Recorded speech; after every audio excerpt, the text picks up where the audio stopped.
Keharmonisan sebuah rumah tangga sangat mempengaruhi pertumbuhan mental anak-anak.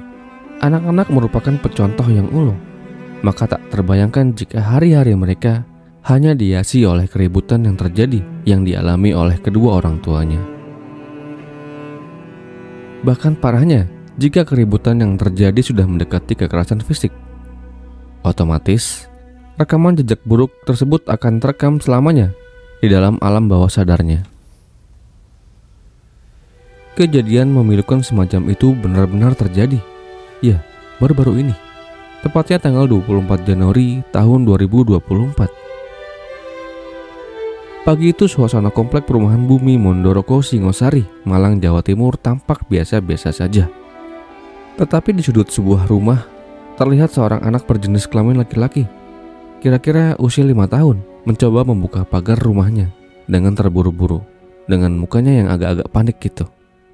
Segera setelah pagarnya rumah terbuka, ia pun segera berlari menuju rumah tetangganya yang ada di depan rumahnya. Di rumah tetangga itu, anak tersebut meminta minum kepada penghuni rumah itu. Ia pun mengatakan, "Ibu, saya minta air minum. Tolong ibu saya minum racun." Seketika kondisi perumahan yang tadinya sunyi mendadak menjadi ramai. Saat itu beberapa tetangga yang khawatir akan gelagat kelakuan anak tersebut kemudian mencoba memberanikan diri untuk masuk menengok ke dalam rumah anak tersebut. Kemudian para tetangga mendapati pemandangan yang sungguh menakutkan. Istri pemilik rumah atau ibu dari anak yang tadi meminta air minum tersebut, yang bernama Dayang Santi, 41 tahun, tergeletak lemas di ruang tamu dengan mulut yang berbusa. Di sekitarnya juga terdapat cairan yang diduga itu adalah cairan yang berasal dari perut ibu 3 anak itu. Saat kejadian, para tetangga tidak menemukan di mana Pak Yayan yang merupakan suami dari korban. Entah kemana dia.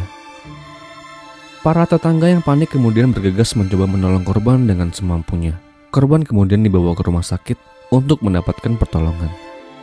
Namun sayang, 10 jam menjalani perawatan, nyawa ibu Dayang Santi tak tertolong.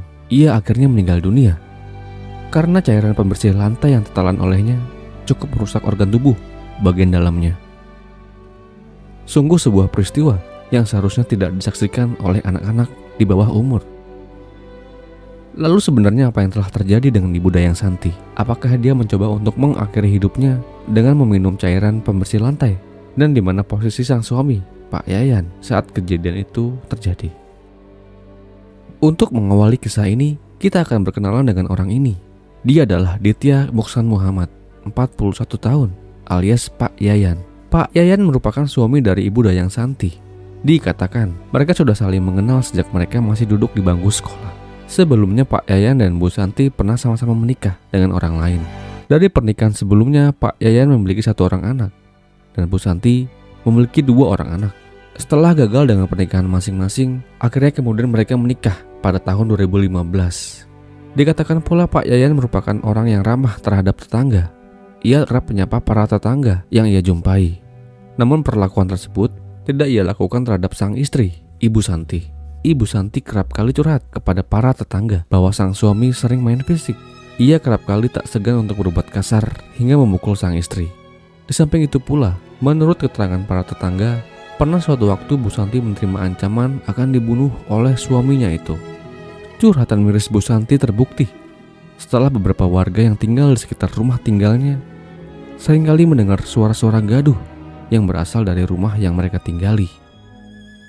Keretakan rumah tangga yang dialami oleh pasangan ini salah satunya disebabkan oleh kecurigaan pasangan ini. Bu Santi mencurigai Pak Yayan telah berselingkuh.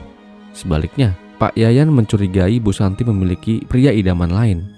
Walau hal tersebut tidak secara gamblang terbukti secara nyata, namun itulah faktanya. Perselisihan rumah tangga yang mereka alami terekam jelas dari tulisan sang ibu Dayang Santi. Ia menuliskan kata-kata yang mengungkapkan betapa ia tidak suka dengan perlakuan suaminya terhadapnya.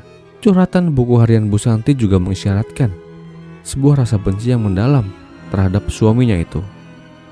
Begini isi curhatannya setelah diterjemahkan ke dalam bahasa Indonesia. Pria jancok ini setelah Fir'aun, kamu jijik sama aku, doyan muji-muji wanita dan orang lain. Melek dong say, aku nyaman kamar mandi bisa, masak sambil gendong anak mampu, jagain anak 3 bisa tanpa ART. Sampai nggak makan 3 hari bisa tanpa mengeluh. Nggak pernah kamu puji tangguh, nggak pernah kamu apresiasi. Yang ada kalau aku salah, nggak kamu sapa, nggak kamu perhatikan. Aku ini semacam kotoran di matamu. Jancuk banget nggak sih kamu? Seluruh jiwa ragaku dan seluruh dunia dan isinya, sumpah demi Allah, aku nggak rela, nggak ridho, nggak ikhlas. Doaku nggak manjurkan menurutmu. Baiklah, sekali lagi ya, jancok buat wajahmu yang kayak kotoran itu. Di rumah cuma main handphone, gak pernah ngajak ngobrol istri. Istri dianggurin, dianggap pembantu, tapi gak digaji. Setan banget kamu. Kamu di luar senang bonceng sana, bonceng sini. Apa kamu ini Grab? Mengantarkan istri sejam saja sudah dihitung. Ya Allah, cuma aku ini ingin satu jawaban. Kenapa kamu dulu menikahiku? Cuma kamu sakiti terus-menerus aja. Lah kenapa? Aku ini anaknya manusia, bukannya anak hewan yang seenaknya bisa kamu mainkan. Tapi aku yakin kamu akan mendapatkan balasannya. Yayan, jangan sok ganteng, jangan sok-sok ancok. Marahku ke kamu sampai ke ubun-ubun. Hingga puncaknya pada hari Rabu tanggal 24 Januari tahun 2024. Pertengkaran besar pun terjadi sekira pukul 2 dini hari waktu Indonesia Barat. Pertengkaran hebat itu juga disaksikan oleh anaknya yang berinisial SQS 5 tahun. Pertengkaran itu kemudian berlanjut hingga pukul 9 pagi waktu Indonesia Barat. Saat itu dengan gelap mata Pak Yayan mengambil cairan pembersih lantai. Lalu ia tuangkan ke dalam gelas bekas susu. Lalu ia pun segera bergegas ke kamar mandi. Di sanalah Pak Yayan mencekoki sang istri dengan cairan pembersih lantai itu. Tak hanya mencekoki dengan cairan racun itu, Pak Yayan juga menyiram tubuh sang istri dengan cairan racun tersebut. Setelah itu, ia pun bergegas melarikan diri. Di rumah sakit, informasi sementara KDRT ya. Kemudian dugaan pelaku sementara adalah suami korban sendiri. Dalam keadaan sekarat, Bu Santi segera meminta anaknya, SQS 5 tahun, untuk meminta air minum. Kemudian SQS segera berlari keluar rumah mencari pertolongan. Edi, gitu loh.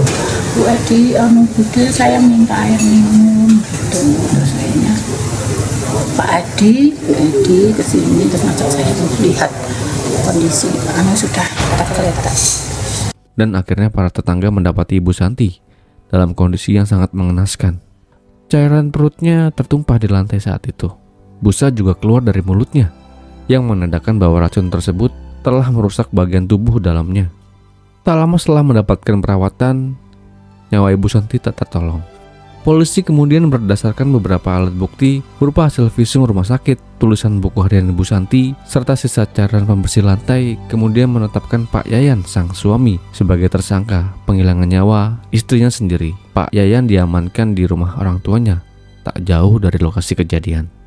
Namun hingga video ini tayang, nampaknya tersangka belum juga mengakui perbuatannya. Keterangannya selalu berubah-ubah dan tetap bersikeras bukanlah ia yang menghilangkan nyawa istrinya itu.